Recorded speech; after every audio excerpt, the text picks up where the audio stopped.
இன்னைக்கு நாம ஒரு வசனத்திலிருந்து சில காரியங்களை நாம் தியானிக்க போகிறோம். எபேசியருக்கு நிருபம் 4ஆம் அதிகாரம் 30வது வசனம். அன்றியும் நீங்கள் மீட்கப்படும் நாளுக்கென்று முத்திரையாய் பெற்ற தேவனுடைய பரிசுத்த ஆவியை துக்கப்படுத்தாதிருங்கள். இந்த வசனத்திலிருந்து தான் நாம் இன்னைக்கு பார்க்க போகிறோம். நாம் முதலாவது கண்களை மூடி ஆண்டவரை நோக்கி பார்ப்போம். சர்வ வல்லமையுள்ள எங்கள் ஆண்டவரே, இந்த அருமையான நேரத்திற்காக உமக்கு ஸ்தோத்திரம்.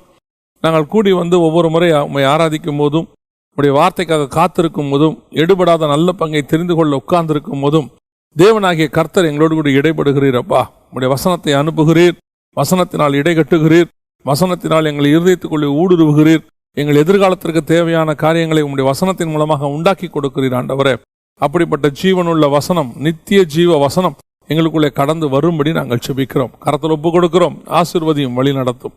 இயேசுவின் நாமத்தில் பிதாவே, ஆமென், ஆமென். இந்த நாளிலே நாம் எபேசியர் 4:30 தான் பார்க்க போகிறோம். பரிசுத்த ஆவியை துக்கப்படுத்தாதிருங்கள் அப்படின்னு இருக்கு. இந்த வசனங்களை நாம் கொடுப்பதற்கு சில நேரங்களில் கர்த்தர் குறிப்பிட்ட சில காரியங்களை நமக்கு உணர்த்துவார். காலை வேளையில் காத்திருக்கும் போது சில நாட்களிலே சில வசனங்கள், அதாவது சில குறிப்பிட்ட காரியங்களை ஆண்டவர் உணர்த்துவார், பரிசுத்த ஆவியானவர். அதைத்தான் நாம் ஒரு செய்தியாக பகிர்ந்து கொள்கிறோம். அப்போ இந்த குறிப்பிட்ட காரியம், பரிசுத்த ஆவியை துக்கப்படுத்தாதிருங்கள், அதிலும் தேவனை துக்கப்படுத்தக்கூடாது அப்படிங்கிறதான ஒரு உணர்வு ஒன்று கொடுக்கப்பட்டது. அதை தான் தியானிக்கும் பொழுது சில காரியங்களை கர்த்தர் நம்மோடு கூட இன்னைக்கு இடைப்பட போகிறார். எபேசியர் 4:30 சொல்லுது, பரிசுத்த ஆவியை துக்கப்படுத்தாதிருங்கள் அப்படின்னு இருக்கு. தேவனுடைய பரிசுத்த ஆவியை துக்கப்படுத்தாதிருங்கள். பரிசுத்த ஆவியை துக்கப்படுத்துதல்னா என்ன? முதல்ல எப்படி நம்ம துக்கப்படுத்துகிறோம்? அதாவது பழைய ஏற்பாட்டு பரிசுத்தவான்களுக்கு கிடைக்காத ஒரு ஸ்லாக்கியம். இன்னும் சொல்ல போனால், பழைய ஏற்பாட்டில் பரிசுத்த ஆவியானவர் இருக்கிறார், இல்லைன்னு சொல்லலை, அவர் தான் நடத்தி கொண்டு வருகிறார். தேவ ஆவியை பெற்ற மனுஷர்கள் இருந்தார்கள். ஆனால் மாம்சமான யாவர் மேலும் ஊற்றப்பட்டார்னா இல்லை. குறிப்பிட்ட ஒரு சிலருக்கு தான் அந்த ஆவியானவர் அப்பொழுது அருளப்பட்டார். உதாரணமாக சிம்சோன் மேல் கர்த்தருடைய ஆவியானவர் இறங்கினார்னு இருக்கு. தேவ ஆவியை பெற்ற மனுஷன்னு தானியேலை குறித்து சொல்லப்பட்டிருக்கிறது. ஆவியானவர் என்னை ஆவிக்குள்ளாக்கி என்னை கொண்டு போனார்னு எசேக்கியேல் சொல்றாரு. இந்த மாதிரி ஒரு சிலருக்கு தான் அப்படி கொடுக்கப்பட்டது. ஆனால் புதிய ஏற்பாட்டில் அப்படி அல்ல. மாம்சமான யாவர் மேலும் என் ஆவியை ஊற்றுவேன்னு சொல்லி இயேசு கிறிஸ்துவானவர் அந்த பரிசுத்தாவி நமக்கு வருவதற்கு ஒரு வழிவகை செய்தார். உதாரணமாக, பழைய ஏற்பாட்டில் எல்லார் மேலேயும் ஊற்றப்படுவதற்கு பரிசுத்த ஆவியானவர் உள்ளே நுழைவதற்கு வழி இல்லாமல் இருந்தது. இப்போ இயேசு கிறிஸ்துவானவர் மரித்து அவருடைய ரத்தத்தால் நம்முடைய பாவங்களை கழுவினபடியினாலே பரிசுத்த ஆவியானவர் நம்ம மேல் இறங்குவதற்கு வாய்ப்பு இருக்கிறது. இப்போது ஆதியாகமம் 1ஆம் அதிகாரம் 1-2 வசனத்தில் பார்த்தீங்கன்னா, ஜலத்தின் மேல் ஆவியானவர் அசைவாடி கொண்டிருந்தார் அப்படின்னு இருக்கு. இந்த ஜலத்தின் மேல் அசைவாடி கொண்டிருக்க ஆவியானவர் 4000 வருஷமா அந்த ஜலத்திலிருந்து வெளியே வரக்கூடியதான ஒரு விஷயத்தின் மேல் இறங்கணும். இப்போ பூமி ஜலத்திலிருந்து வெளியே வருது ஆதியாகமத்தில். ஆனால் பரிசுத்த ஆவியானவர் இறங்கினாரான்னு பார்த்தா எங்கேயும் இறங்கினார்னு சொல்லப்படலை. வந்து போயிட்டு இருந்திருக்கிறார். இப்போ சிம்சோன் மேலே பார்த்தீங்கன்னா இறங்குவார், அப்புறம் போயிடுவார், திருப்பி இன்னொரு இடத்துல இறங்கினார்னு இருக்கும். அப்போ அந்த ஜலத்தின் மேல் அசைவாடுகிற ஆவியானவர் நம்ம மேல் இறங்குவதற்கு எங்கே அவர் பர்மனெண்ட்டாக இறங்கிறதுக்கு ஒரு வாய்ப்பு கிடச்சிச்சு. இப்போ நோவா காலத்தில் பார்த்தீங்கன்னா புறாவை நோவா வெளியே விடுறார். அந்த வசனம் தெளிவாக இருக்கு. புறாவின் உள்ளம் கால்பதிக்க இடமில்லாதபடியினாலே புறா திரும்பி வந்தது. அப்படின்னா என்ன அர்த்தம்? அது தங்கி தாபரிக்க இடம் இல்லை, அப்படி உட்கார்றதுக்கு இடம் இல்லை, எந்த ஒரு இடமும் அதுக்கு கிடைக்கல பூமியில். அப்படிதான் பரிசுத்த ஆவியானவரும் பூமியில் இறங்குவதற்கு இடம் இல்லாமல் இருந்தார். அப்போ தண்ணியிலிருந்து இயேசுவானவர் வெளியே வரார் யோர்தான்ல. அந்த தண்ணியிலிருந்து அவர் வெளியே வரும்போது பரிசுத்த ஆவியானவர் அவர் மேல் இறங்கினார். ஏன்? இப்போ அவருக்கு ஒரு சரீரம் கிடைச்சிருக்கு இறங்குவதற்கு. 4000 வருஷமா அப்படி இறங்குவதற்கு, பர்மனெண்ட்டாக அங்கே தங்கி இருப்பதற்கு ஒரு சரீரம் கிடைக்கல. போகிறதுக்கு தான் இருந்துச்சு. ஆனால் தங்கி தாபரிக்கிறதுக்கு ஒரு சரீரம் கிடைச்சிச்சு. அதுதான் இயேசு கிறிஸ்துவினுடைய சரீரம். அவர் வழியாக நாம் அவருடைய பிள்ளைகளாக இருக்கிறபடியினாலே அவர் வழியாக நமக்கு எல்லாமே அருளப்பட்டது. இப்போ அந்த பரிசுத்த ஆவியானவர் நமக்குள்ள வந்திருக்கிறாரு. ஆனால் சந்தோஷமா இருக்கிறாராங்கிறதான் கேள்வி. பரிசுத்த ஆவியானவர் வந்துட்டார். ஆனால் வசனம் சொல்லுது, உங்களுக்குள்ள இருக்கிற பரிசுத்த ஆவியானவரை துக்கப்படுத்தாதிருங்கள். இன்னைக்கு பரிசுத்த ஆவியானவர் இல்லை, அது ஒரு ஆள் தத்துவமே கிடையாது, அது சும்மா ஒரு பவர் அப்படின்னு சொல்றவங்களும் இருக்கிறாங்க. பரிசுத்த ஆவியானவர் உண்டு. ஆவியானவர்னே உணர்த்தப்பட்ட வசனங்கள் உண்டு. அவர் நமக்குள்ள இறங்கி வாசம் பண்ணுகிறார்னே வசனம் சொல்லு. சத்திய ஆவியாகி அவர் உங்களிடத்துல வரும்போது அப்படின்னே இயேசு கிறிஸ்துவானவர் யோவான் 16 சொல்றார்.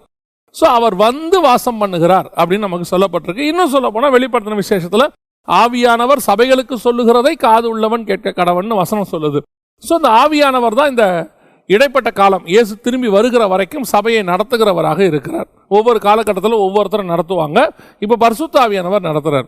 ஆனா பரிசுத்த ஆவியானவர் நம்ம கூட இருக்கிறாரு. அவர் சந்தோஷமா இருக்கிறாரா துக்கமா இருக்கிறாரா? இதுதான் கேள்வி. பாருங்க, நம்ம கூட இருக்கிறவங்க எப்படி இருக்கிறாங்கன்றதான கேள்வி. இப்போ திருமணமாகி விட்டது, கணவனும் மனைவியும் இருக்கிறாங்க, எப்படி இருக்கிறாங்கன்றதா முக்கியம். சிலர்லாம் பார்த்தீங்கன்னு சொன்னால் 20 வருஷம் 25 வருஷம் 30 வருஷம் வாழ்க்கை ஓட்டி இருப்பாங்க. ஆனால் உட்காந்து அவங்களோட தனிப்பட்ட முறையில் பேசி பாருங்க, ஏதோ இருக்கும் வாழ்க்கையை ஓட்டிக்கிட்டு இருக்கோம், ஒன்றும் பிரச்சனை இல்லாமல் போயிட்டு இருக்குது. ஏன் ஒரு சமுதாயத்துக்காக பிரிஞ்சு போனால் இந்த கேவலமாக இருக்குமே. நான் சொல்கிறதுலாம் ஒரு 20 வருஷத்துக்கு முன்னாடி. இப்போல்லாம் அப்படி இல்லை. இப்போ பிரிஞ்சு போகிறதுங்கிறது ஒரு ஃபேஷன் அப்படி ஆகிப்போச்சுன்னு வச்சுக்கோங்களேன். அந்த காலத்திலலாம் பிரிஞ்சு போகிறது ஒரு அவமானமாக கருதப்பட்டது. அதனால் ஒரு குடும்பத்தில் ஒரு பெண்ணோ மாப்பிள்ளையோ டிவோர்ஸ் ஆகிடுச்சுன்னா அவங்க ரொம்ப அவமானமாக கருதுனாங்க. அதனால் அவங்க என்ன பண்ணுவாங்கன்னா, பிடிக்குதோ பிடிக்கலையோ, கஷ்டமோ நஷ்டமோ, எப்படியோ அவங்க சேர்ந்து இருப்பாங்க. எத்தனை வருஷம்? 20 வருஷம் 30 வருஷம் 50 வருஷம் இருப்பாங்க. அப்படி இருக்கும்போது அவங்கள்ட்ட கேட்டு பாருங்க, எப்படி உங்களுடைய வாழ்க்கையை ஓட்டிடுச்சுங்க, அப்படியே ஏதோ கஷ்டம் நஷ்டம் அப்படியே ஓட்டிட்டோம் அப்படிம்பாங்க. அப்படி இருக்கிறதும் இருக்கிறது. இன்னும் சிலரை நான் பார்த்துருக்கிறேன். அவர்களுக்கு பார்த்தீங்கன்னா 50 வயசு 60 வயசு இருக்கும். ஒரு சிலர்லாம் பார்த்துருக்கிறேன்.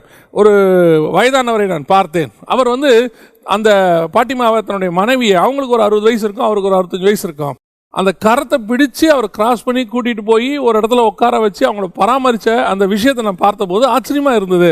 அப்போது அவங்களுடைய அந்யோன்யம், சந்தோஷமாய் வாழ்கிற வாழ்க்கையும் இருக்குது. இப்போ பரிசுத்த ஆவியானவர் அப்படித்தான் உங்களுக்குள்ளேயும் எனக்குள்ளேயும் துக்கத்தோடு கூட வாசம் பண்ணி கொண்டிருக்கிறாரா அல்லது சந்தோஷமாய் வாசம் பண்ணுகிறாரா? அதுதான் கேள்வி. பரிசுத்த ஆவியானவர் இருக்கிறார், இல்லைங்கிற பேச்சே கிடையாது. இயேசு கிறிஸ்து வருகிற வரைக்கும் பரிசுத்த ஆவியானவர் நம்ம சபைக்குள்ளே இருப்பார், நடத்துவார். அவர் எப்படி நடத்துறாருங்கிறதா கேள்வி. இங்கே வசனம் சொல்லுது, உங்களுக்குள்ள இருக்கிற பரிசுத்த ஆவியை துக்கப்படுத்தாதிருங்கள் அப்படின்னு இருக்கு. அப்போ பரிசுத்த ஆவியை துக்கப்படுத்துறதுனா என்ன அப்படின்னு கேட்டிங்கன்னா, 2 விஷயம் அங்கேயே சொல்லப்படுது. மேலே ஒரு விஷயம் இருக்குது, கீழே ஒரு விஷயம் இருக்குது. 29ஆம் வசனம் 31ஆம் வசனம், இந்த 2த்துக்கு நடுவில் தான் இந்த வசனம் வருது. 29ஆம் வசனம் சொல்லுது, கெட்ட வார்த்தை ஒன்றும் உங்கள் வாயிலிருந்து புறப்பட வேண்டாம். இதை கேட்ட உடனே நமக்கு அப்பா பரிசுத்த ஆவியானவர் நமக்குள்ள சந்தோஷமா தான்ப்பா இருக்கிறாரு. ஏன் என் வாயிலிருந்து ஒரு கெட்ட வார்த்தையும் வந்ததில்லை அப்படின்றாங்க.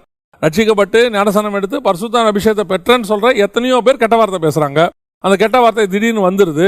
அல்லது சரமாரியா பேசுறவங்களும் இருக்கிறாங்க. இன்னும் ஒருபடி மேலே போய் கிறிஸ்தவங்கன்னு சொல்றவங்களும் கெட்ட வார்த்தையை நிறைய பேசுறவங்க இருக்கிறாங்க. இன்னும் கொஞ்சம் சிலர்லாம் அக்கேஷனா, அதாவது ரொம்ப கோவப்பட்டுட்டா அவங்க சொல்லுவாங்க, நானும் எவ்வளோ கண்ட்ரோலாக இருந்தேங்க, அது வந்துருச்சு அப்படின்னு சொல்லுவாங்க. உள்ள இல்லாமல் வெளியே வராது. பாருங்களேன், வசனம் அப்படித்தான் சொல்லுது, இருதயத்தின் நிறைவினால் வாய் பேசும். எங்கேயோ ஒரு மூலையில் அந்த கெட்ட வார்த்தை இருந்துச்சு, அது வெளியே வந்துச்சு. அதே இடத்துல தான் பரிசுத்த ஆவியானவர் உங்களுக்குள்ள இருந்தார். கெட்ட வார்த்தை இருக்கிற அதே இடத்துல தான் பரிசுத்த ஆவியானவர் இருக்கிறார்.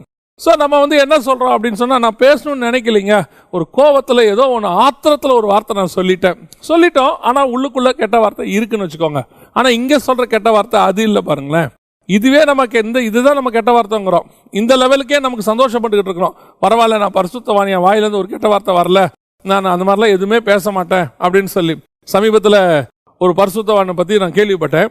அவர் பேசுகிற வார்த்தையை சொன்னபோது, இந்த வார்த்தையை அவர் பேசிட்டாருங்க அப்படின்னு சொன்னபோது, கூட இருந்த அத்தனை பேரும் சொன்னாங்க, அவர் வாயிலிருந்து அப்படி ஒரு வார்த்தை வரவே வராதுங்க, சான்ஸே இல்லை, நாங்கள் அவர் கூட இத்தனை வருஷம் இருக்கிறாங்க. இதுதான் சாட்சி, கெட்ட வார்த்தை. சரி, இப்போ நம்ம சொல்லலை. ஆனால் இங்கே சொல்கிற கெட்ட வார்த்தை என்ன? அதே வசனம் சொல்லுது பாருங்க, பக்தி விருத்திக்கு ஏதுவான நல்ல வார்த்தை உண்டானால் அதையே கேட்கிறவர்களுக்கு பிரயோஜனமாக இருக்கும்படி பேசுங்கள் அப்படின்னு இருக்கு.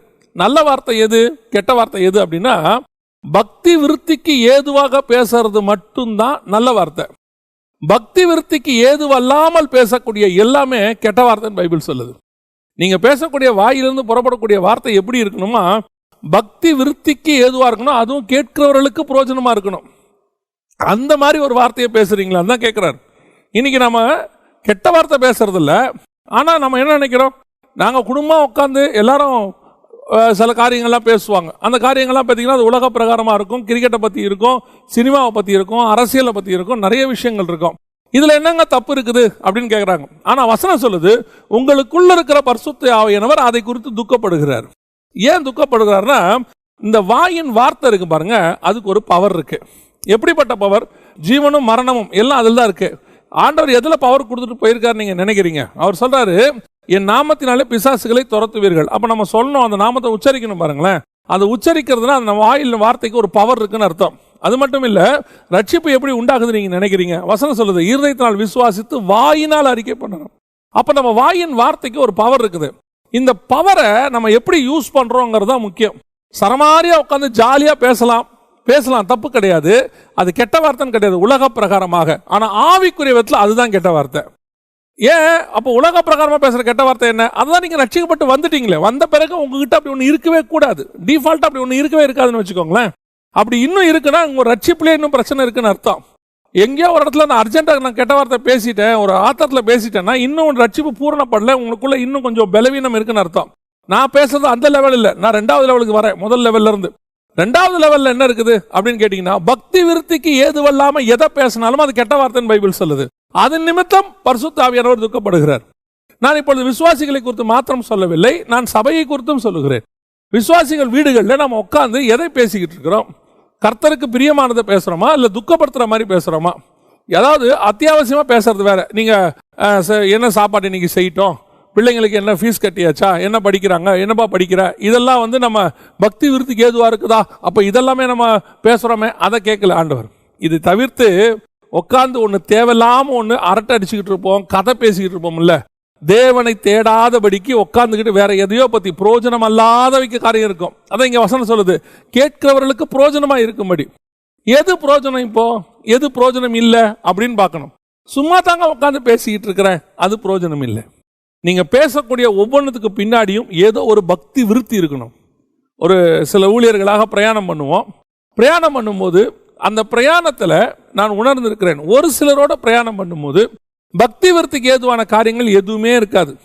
அவங்க பேசுறதெல்லாம் பார்த்தீங்கன்னு சொன்னால் ஏதோ ஒரு அரட்டையா இருக்கும், இன்னொரு ஊழியரை பற்றின குறையா இருக்கும், இல்லை இன்னொரு ஊழியத்தை பற்றின குறையா இருக்கும், ஏதாவது ஒரு காரியம் இருக்கும். ஆனால் ஒரு சிலரோட பிரயாணம் பண்ணும்போது பார்த்தீங்கன்னு சொன்னால் வெறும் வசனத்தை பற்றி இருக்கும், வசனத்துடைய ஆழங்கள் பற்றி இருக்கும்.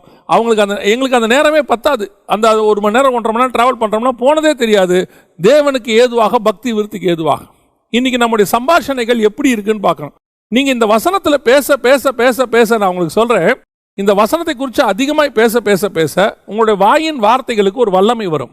அது மட்டுமல்ல, நீங்கள் வசனத்தை அதிகமாய் பேச பேச உங்கள் வசனத்துக்குள்ளே ஒரு வெளிப்பாடு உங்களுக்கு கிடைக்கும். ரெவலேஷன், ரேமான்னு சொல்லுவாங்க, அது உங்களுக்கு வரும். இதெல்லாம் இந்த பிராக்டிஸ்ல வரதா, சடனா வர்றது கிடையாது. எவ்வளவுக்கு எவ்வளவு நீங்க கர்த்தருடைய வார்த்தையை பேசிக்கிட்டே இருக்கிறீங்களோ அவ்வளவுக்கு அவ்வளவு அந்த கர்த்தருடைய வார்த்தைக்குள்ள இருக்கக்கூடியதான வல்லமைகள் வெளிப்படும். இன்னைக்கு பல ஊழியர்கள் சேர்ந்தோம்னா, பல விசுவாசிகள் சேர்ந்தோம்னா, சேர்றதே எதுக்கு? அரட்டை அடிக்கிறதுக்கு தான், ஜாலியா இருக்கிறதுக்கு தான், கிண்டல் பண்றதுக்கு தான். நான் எப்பவும் சொல்லுவேன், உன்னை ஒருத்தர் தேடி வராங்க, உன் கூட வந்து உக்காந்தா கொஞ்ச நேரம் போர் அடிக்காது, சந்தோஷமா இருக்கும் அப்படின்னா நீ அதை சந்தோஷமா எடுக்கக்கூடாது.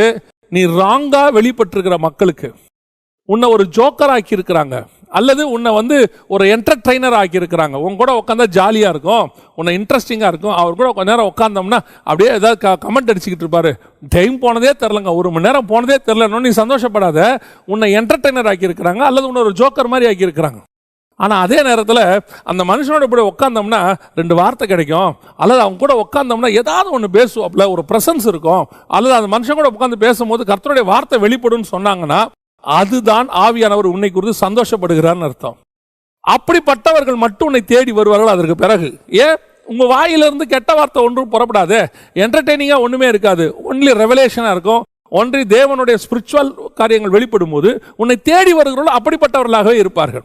சாலமோன் இடத்திலிருந்து ஞானம் வெளிப்பட்ட போது ஞானம் விரும்பினவர்கள் அவனை தேடி வந்தார்கள். உன்னிடத்திலிருந்து கர்த்தருடைய வார்த்தை வெளிப்படும் போது வார்த்தை விரும்புகிறவர்களை தேடி வருவார்கள். ஒரு காலத்தில் உட்காந்து காலேஜுக்கெல்லாம் போகும்போது பஸ்ஸில் போயிட்டு இருக்கும்போது ஆண்டவரை ஏற்றுக்கொள்வதற்கு முன்பதாக நீங்கள் பார்த்தீங்கன்னு சொன்னால் அந்த சில பாடல்களை பாடிக்கொண்டு பஸ்ஸை அடித்து கொண்டு போகும்போது அதுக்கு ஒரு க்ரௌடு இருக்கும். அந்த க்ரௌடு நம்ம ஒரு நாள் போவாட்டி மறுநாள் மிஸ் பண்ணேம்பாங்க. நேற்று நீ வரவே இல்லை, பஸ்ஸே போர் அடிச்சிச்சுப்பா அப்படின்னு சொல்லுவாங்க. ஆனால் அதே நேரத்தில் நீங்கள் அதெல்லாம் நிறுத்தி விட்டு கர்த்தருடைய வார்த்தைக்குள்ளே வரும்போது அவ்வளோ பெரிய க்ரௌடு வராது. ஆனால் ஒரு சிலர், ஒரு 2 பேர் 3 பேர் உன்னிடத்தில் வந்து உட்கார்ந்து இருப்பார்கள். நாங்கள் வேதத்தை ஆராய ஆரம்பித்த காலகட்டத்தில், நாங்கள் 20 வருஷத்துக்கு முன்பதாக சொல்கிறேன், ஊழியத்துக்கு வரத்துக்கு முன்பதாக ஒரு மனுஷன் வேதத்தை போதிப்பார். அவர் நாங்கள் இருந்த இடத்துல ஒரு 20 கிலோமீட்டர் தள்ளி இருந்தார். அப்பொழுதெல்லாம் எங்ககிட்ட வந்து இந்த மாதிரி எல்லாம் வசதி வாய்ப்புகள் கிடையாது. அந்த வாயின் வார்த்தைகளை கேட்பதற்கு மாலை வேளைகளிலே புறப்பட்டு ஓடுவோம். நானும் நண்பர்களும் புறப்பட்டு போய் அவர் பாதத்திலே உட்கார்ந்துருப்போம். அவர் 1 மணி நேரம் 2 மணி நேரம் பேசுவார், திருப்பி வருவோம். போகும்போதும் வரும்போதும் செலவுகள் நிறைய ஆகும், பெட்ரோல் செலவு எல்லாம் நிறைய ஆகும். ஆனால் அதை பற்றிலாம் நாங்கள் கவலைப்பட்டதே கிடையாது. அந்த கர்த்தருடைய வார்த்தை உன்னிடத்துல வார்த்தை இருக்குமானால் எவ்வளவு தூரத்திலிருந்து ஜனங்கள் தேடி வருவார்கள். பக்தி விருத்திக்கு ஏதுவான நல்ல வார்த்தைகளையே பேசுங்கள். உன்னை ஜனங்கள் எப்படி ஐடென்டிஃபை பண்ணணும் தெரியுமா? கர்த்தருடைய நாமத்தில் ஐடென்டிஃபை பண்ணணும். கர்த்தர் தான் உன் விசிட்டிங் கார்டாக இருக்கணும். உன் வாயின் வார்த்தைக்கு ஜனங்க வரணும். உன்னிடத்தில் இருக்கக்கூடிய பிரசன்ஸுக்கு வரணும். உங்ககிட்ட இருக்கக்கூடிய தேவ மகிமையை உணர்ந்து வரணும். அப்படி வந்து உட்கார்ந்து எடுபடாத நல்ல பங்கை தெரிந்து கொள்கிறவராக உன் பாதத்தில் அவங்க உட்காரணும். இதை விட்டுட்டு இன்னைக்கு ஜனங்க எப்படி உன்னை தேடி வராங்கன்னு கொஞ்சம் பாருங்க. காசுக்கு வரவன் காணாம போயிடுவான். உங்ககிட்ட உட்காந்து அரட்டை அடிக்க வர்றவனால ஒரு பிரயோஜனம் இல்லை. உங்ககிட்ட உட்காந்தா ஜாலியா இருக்கு, சந்தோஷமா இருக்கு, கொஞ்சம் அப்படியே சொல்லுவோம். உங்ககிட்ட உட்காந்தா நல்ல ஃபீலிங்கா இருக்குமா, அதெல்லாம் பிரயோஜனம் இல்லை, ஒரு நாள் காணாம போயிடும். ஆனால் உன்னிடத்துல வசனத்துக்கு வருகிறவர்கள் உனக்கும் அது பிரயோஜனம் உண்டாக்கும், அவர்களுக்கும் பிரயோஜனம் உண்டாக்கும். அதான் வசனம் சொல்லுது, கெட்ட வார்த்தை ஒன்று புறப்பட வேண்டாம். கெட்ட வார்த்தைனா பேட் வேர்ட்ஸ் அல்ல, பிரயோஜனம் இல்லாத வார்த்தைகள், உன் வாழ்க்கைக்கு தேவையில்லாத வார்த்தைகள். எதிரில் ஒருத்தன் உட்கார்ந்து இருக்கிறான்னா அவனுக்கு பிரயோஜனமா இருக்கக்கூடியதா வார்த்தை நம்ம பேசணும். அவனுக்கு எதுவுமே பிரயோஜனம் இல்லைன்னா உங்கள்கிட்ட உட்காந்து வேஸ்ட். நான் சொல்றேன், இப்படி பேச பேச பேச அவனுக்கும் பிரயோஜனமா இருக்கும், உங்களுக்கும் பிரயோஜனமா இருக்கும். நீங்க பேசிக்கிட்டே இருக்கும் போது வெளிப்பாடு வரும். நீங்களே யோசிப்பீங்க, இதுக்கு முன்னாடி நம்ம இந்த மாதிரிலாம் யோசிச்சது இல்லையே, பேசினது இல்லையேன்னு. அதுதான் பரிசுத்த ஆவியானவர் உனக்கு கொண்டு தொடங்குகிற ஊற்று. அந்த ஊற்று நாலா பக்கமும் பாயும். அந்த தண்ணிக்கு ஜனங்கள் ஓடி வருவார்கள். பக்தி விருத்திக்கு ஏதுவான நல்ல வார்த்தை வரணும். இது முதலாவதாக சொல்றாரு. இரண்டாவது, பரிசுத்த ஆவியானவரை குறித்து துக்கப்படுத்தாதிருங்கள்னு சொல்லிட்டு என்ன சொல்றாரு? சகல விதமான கசப்பும் கோபமும் மூர்க்கமும் கூக்குரலும் தூஷணமும் மற்ற எந்த துர்க்குணமும் உங்களை விட்டு நீங்க கடவுள். இன்னைக்கு கடைசி காலத்துல சபைகளுக்குள்ள இது அதிகப்படியாய் காணப்படுகிறது. சபையில கூட போதனைகள் கொடுக்கும் போது ஜனங்களுக்கு நம்ம எப்படி போதனை கொடுக்கிறோம்னு பார்க்கணும். அந்த போதனை என்ன விதமா இருக்குன்னு பார்க்கணும். அந்த போதனையினுடைய விதம் அவனுக்கு பக்தி விருத்திக்கு ஏதுவாகத்தான் இருக்கணுமே ஒழிய ஒரு நாளும் அவனை என்டர்டெயின் பண்ணக்கூடியதாக இருக்கக்கூடாது. ஊழியத்தின் ஆரம்பத்தில் ஒரு சில ஊழியர்களை நான் பின்பற்றினேன். அவர்களை நான் ஆரம்பத்தில் பார்த்துருக்கிறேன், 30 வருஷத்துக்கு கிட்ட பார்த்துருக்கிறேன். அவங்களுடைய வே ஆஃப் ப்ரெசன்டேஷன் அப்படிம்பாங்க மினிஸ்ட்ரியில், வே ஆஃப் ப்ரெசன்டேஷன். அவங்க வந்து பார்த்தீங்கன்னு சொன்னால் அந்த ப்ரெசன்டேஷன் வந்து ரொம்ப நல்லாயிருக்கும். அது எப்படி அப்படின்னு கேட்டிங்கன்னா, வசனம் கொஞ்சம் இருக்கும், கூட ஒரு சின்ன கதை இருக்கும், அப்படியே ஒரு சின்ன ஜோக்ஸ் இருக்கும். இதெல்லாம் சேர்ந்து அப்படி பேக்கேஜாக அவங்க கொண்டு வரும்போது ஒரு என்டர்டெயின் அப்படி உட்காந்துருப்பாங்க. ஆனால் இது எனக்கு அப்பொழுது சரி என்று பட்டது. என்னுடைய ஊழியங்களிலும் அப்படித்தான் வெளிப்பட்டது. ஆனால் போக போக போக போக பரிசுத்த ஆவியானவர் அப்போஸ்தலர் நடபடிகளை படித்துக்கொண்டே வரும்போது சில காரியங்களை உணர்த்த தொடங்கினார். அதாவது வசனம் ஆவியானவர் அங்கே கொடுக்கிறது. நடுவில் நீங்கள் யூஸ் பண்ணக்கூடிய ஜோக்ஸு, கொண்டு வரக்கூடியதான உங்கள் சம்பந்தப்பட்டதெல்லாம் மாம்சம் கொடுக்கக்கூடியது. ஆவியும் மாம்சமும் சேர்ந்து அங்கே வராது. அப்போ என்ன ஆகுதுன்னு பார்த்தீங்கன்னு சொன்னால், பரிசுத்த ஆவியானவருடைய 100% கண்ட்ரோலுக்கு கீழே மெசேஜ் இல்லை. அந்த இடத்துல கூட கொஞ்சம் என்ன வருது, உங்கள் மாம்சமும் கலக்குது. நம்ம என்ன பண்ணுறோம்னா, க்ரௌடை நம்ம என்டர்டெயினாக வச்சுக்க விரும்புகிறோம், அல்லது க்ரௌடை நம்ம பக்கம் திருப்ப விரும்புகிறோம், அல்லது க்ரௌட் நம்ம சொல்கிறத கேட்க வைக்கிறதுக்காக நம்ம என்ன பண்ணுறோம், நடுவில் கொஞ்சம் காரியங்களே அவங்கள ஐஸ் பிரேக்கிங் அப்படின்னு சொல்லுவாங்க, ஐஸ் பிரேக் அப்படின்னு சொல்லுவாங்க. அவங்கள அப்படியே நம்ம பக்கம் என்டர்டெயின் பண்ணுறதுக்கு சில காரியங்கள்லாம் சொல்லி சொல்லி கொண்டாடுவோம். இது ஒரு ஒரு காலகட்டத்தில் சரி, ஒரு காலகட்டத்தில் இது சரியாகத்தான் இருந்தது என்னை பொறுத்த வரைக்கும். ஆனால் அதற்கு பிறகு ஆவியானவர் உணர்த்தினார், ஆவியானவர் பேசுகிறதற்கும் நீ பேசுறதுக்கும் டிஃபரன்ஸ் இருக்கு. கொஞ்சம் தான் ஆவியானவர் பேசினாரு, நடுவில் நீ உன்னோட சுயத்தை கலக்கிற. ஏன்னா ஜனங்களை என்டர்டெயின் பண்றதுக்காக. இப்போ அவங்க சிரிச்சிட்டாங்க, அவங்க கொஞ்சம் சந்தோஷமாயிட்டாங்கன்னா எக்ஸ்ட்ரா 2 ஜோக்கை போடுவோம், ஏன்னா அவங்க அதுக்கு ரெஸ்பான்ஸ் பண்றாங்கன்னு சொல்லி. இதெல்லாம் பிரசங்கியார்கிட்ட இருக்கிற பிரச்சனை. ஸோ அப்போ அவங்க தூக்கி போடும்போது உடனே அவங்க இன்னும் ஜாலியாகி என்டர்டெயின். நீங்கள் கடைசியாக முடிச்சுட்டு போகும்போது கேளுங்களேன், முடிச்சுட்டு போகும்போது எப்படி இருந்துச்சு மெசேஜ் அப்படின்னா, ஐயோ அவர் பயங்கர ஜோக்காக பேசுகிறாருங்க. அவர் ஒரு ஜோக் சொன்னார் பாருங்க. நான் ஒரு 20-15 வருஷத்துக்கு முன்னாடி பேசின போது ஒருத்தர் சமீபத்தில் மீட் பண்ணேன். அவர் சொன்னார், அதில் ஒரு ஜோக் சொன்னீங்க பாருங்க, அது இன்னும் என்னால் மறக்க முடியாதுன்னாரு. நான் நினச்சேன் என்னுடைய மெசேஜ் அது ஃபெயிலியர். ஜோக் ஞாபகத்தில் இருக்கக்கூடாது, ஆவியானவர் என்னை உணர்த்தினாரு, என்னை குத்தினாரு, அன்னைக்கு நான் மனம் திரும்பினேன், அதிக இருதயத்துக்குள்ள இன்னைய வரைக்கும் மாற்றத்தை உண்டாக்கி இருக்குன்னு அவர் சொல்லி இருந்தாருன்னா அந்த மெசேஜ் சக்சஸ். இதுதான் பரிசுத்த ஆவியை பக்தி விருத்திக்கு எதுவாக பேசுறது. நம்ம பல நேரங்களில் இந்த மாம்சத்தை கலந்துடுறோம் உள்ள, ஜனங்களை திருப்திப்படுத்துறதுக்காக, ஜனங்களை அட்டென்ஷன்ல கொண்டு வரதுக்காக, கிரௌடை வந்து நம்ம என்டர்டெயினாக வச்சுக்கிறதுக்காக நம்ம செய்கிறோம். ஒரு பீரியட்ல ஆண்டவர் சொன்னார், இதை செய்யாத, இதை செய்யவே செய்யாத, இதை செஞ்சினா உன் மாம்சமும் என் ஆவியும் போராட ஆரம்பிக்குது, ஆவி போயிட்டே இருக்கும்போது நடுவில் மாம்சம் வந்துடுது. ஜனங்க, நீ நினைக்கிற ஜனங்க அட்டென்டிவா இருக்காங்கன்னு, ஜனங்க ஏன் அட்டென்ஷன்ல உன் அட்டென்ஷனுக்கு போயிட்டாங்க.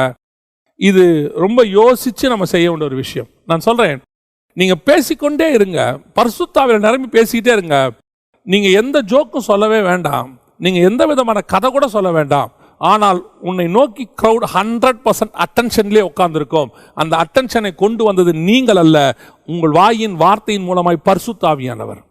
உன் பக்கம் அப்படியே 100% உட்கார வச்சிருப்பாரு. அவங்க இந்த பக்கம் அந்த பக்கம் திரும்பவே மாட்டாங்க. அப்படித்தான் இயேசுவானவர் உட்கார வச்சார். 3 நாள் உட்கார வச்சிருக்கிறார் பாருங்களேன் ஒரு கிரௌட. காலையிலேருந்து சாயங்காலம் வரைக்கும் உட்கார வைக்கிறார் பாருங்களேன் ஒரு கிரௌட. அவர் ஒரு அற்புதத்தையும் செய்யல, அடையாளத்தையும் செய்யல. நீங்க யோசிச்சு பாருங்க, அந்த மலை பிரசங்கத்தில் என்ன அற்புத அடையாளம் நடந்துச்சு? ஒண்ணுமே கிடையாது. ஆனா ஜனங்க அட்டென்டிவா உட்காந்துருக்கான் பாருங்க. சாப்பாடு தண்ணி இல்லாம ஒருத்தன் உட்காந்து கேட்கறான்னா அப்ப அந்த வேர்டு எப்படி இருந்திருக்கும் பாருங்களேன். அப்படி நீ பரிசுத்த ஆவியில நிரம்பி பேசும்போது, பரிசுத்த ஆவியானவர் உனக்குள்ளிருந்து பேசும்போது, உன் மாம்சம் கலக்காம 100% வாயின் வார்த்தைகள் புறப்பட்டு வரும்போது அது ஜனங்களுடைய இருதயத்துக்குள்ளே நேரடியாய் போகும். அதுதான் பக்தி விருத்திக்கு ஏதுவான வார்த்தை. இதோட கூட எப்ப நீங்க உங்க மாம்சத்தை கலக்குறீங்களோ அது கெட்ட வார்த்தை. அந்த இப்போ நீங்க பாருங்க, சிலருடைய ஃபுட்டுக்கும் நம்ம ஃபுட்டுக்கும் டிஃபரன்ஸ் இருக்கு. பிரிட்டிஷர்ஸோட ஃபுட்டை பாருங்க, அப்படியே பொட்டேட்டோவை மேஷா அப்படியே வச்சு அப்படியே சாப்பிடுவாங்க. அதோட கூட நம்ம என்ன பண்ணுவோம், சில மசாலாவை கலப்போம், போட்டு அப்படி வாசனை போட்டு, ஏன்னா அப்பதாங்க டேஸ்டா இருக்கும் அப்படின்னு சொல்லி இந்தியன்ஸ்க்கு ஏற்ற மாதிரி மாத்திரம் இல்லையா. இந்த நம்ம அந்தந்த ஏற்ற மாதிரி, கிரேக்கனுக்கு ஏற்ற மாதிரி, யூதனுக்கு ஏற்ற மாதிரி இப்படிலாம் மாத்திரம்ல. ஆனால் பரிசுத்த ஆவியானவர் வரும்போது அந்த வார்த்தை அவங்களுக்கு ஏற்ற மாதிரி அவர் மாற்றுவார். நீங்க மாற்ற வேண்டாம், அவரே மாற்றுவார். அந்த வார்த்தை அவங்களுக்குள்ள அவங்களுக்கு ஏற்ற மாதிரி போகும். உட்கார்ந்துருக்கிற 50 பேர்னா 50 பேருக்கும் அந்த வார்த்தை 50 விதமாய் போகும். 5000 பேர்னா 5000 பேருக்கும் 5000 விதமாய் போகும். அதை செய்ய பரிசுத்த ஆவியானவர் வல்லமை உள்ளவராய் இருக்கிறார். அந்த கிரௌடு மொத்தத்தையும் நீங்க ஆதாயம் பண்ணணும்னா, கர்த்தருக்குள்ள கொண்டு வரணும்னா, முதல்ல நீங்க கர்த்தருக்குள்ள இருந்து பேசணும். 100% கர்த்தருக்குள்ள இருந்தீங்கன்னா 100% கிரௌட் ஆவியானவருடைய கண்ட்ரோல்ல இருக்கும். உன் வாயின் வார்த்தைகள் ஒன்றும் கெட்ட வார்த்தையா இருக்காது. அத்தனையும் பக்தி விருத்திக்கு, கேட்கிறவர்களுக்கு பிரயோஜனமாக இருக்கக்கூடிய பக்தி விருத்திக்கு ஏதுவான வார்த்தையாக இருக்கும். அதை தான் பரிசுத்த ஆவியானவர் சொல்றாரு. இப்ப 2வது அங்க என்ன சொல்றாரு? கசப்பும் கலகமும் தூஷணம். இன்னைக்கு கடைசி காலத்துல சபைகள் பல நேரங்களில் அது சொல்றதுக்கு மனசு கஷ்டமா தான் இருக்குது. ஆனாலும் ஆவிக்குரிய சபைகளை இன்னைக்கு உடைக்கக்கூடிய நிலைமை ஏற்பட்டிருக்கிறது.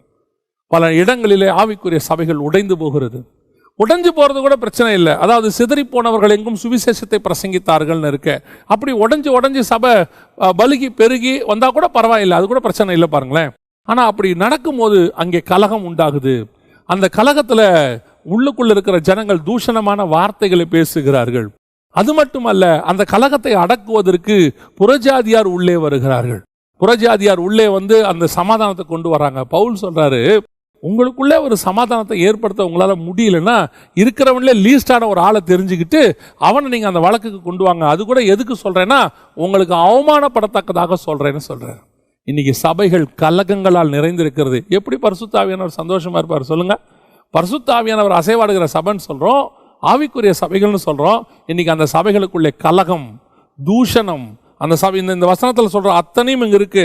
கசப்பு, கோபம், மூர்க்கம், கூக்குரல். கடந்த 10 வருஷத்துல சென்னையில நிறைய சபைகளை பார்க்கிறேன். நான் தமிழ்நாடு முழுக்க பல சபைகளை குறித்து கேள்விப்படுகிறேன். ரொம்ப வேதனையாக இருக்கிறது.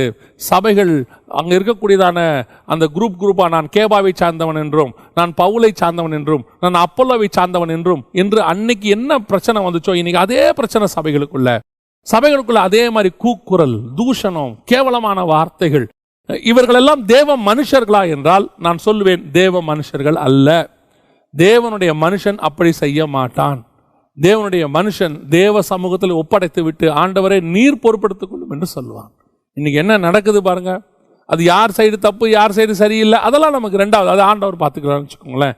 ஆனால் ஒரு பரிசுத்த ஆவியானவர் நடத்துகிற சபையில் ஒரு கூக்குரல், பரிசுத்த ஆவியானவர் இருக்கக்கூடிய சபையில் தூஷணம், பரிசுத்த ஆவியானவர் இருக்கிற சபையில் கலகம், பரிசுத்த ஆவியானவர் இருக்கிற சபையில் கோபம், பரிசுத்த ஆவியானவர் இருக்கக்கூடிய சபையில் கசப்பு.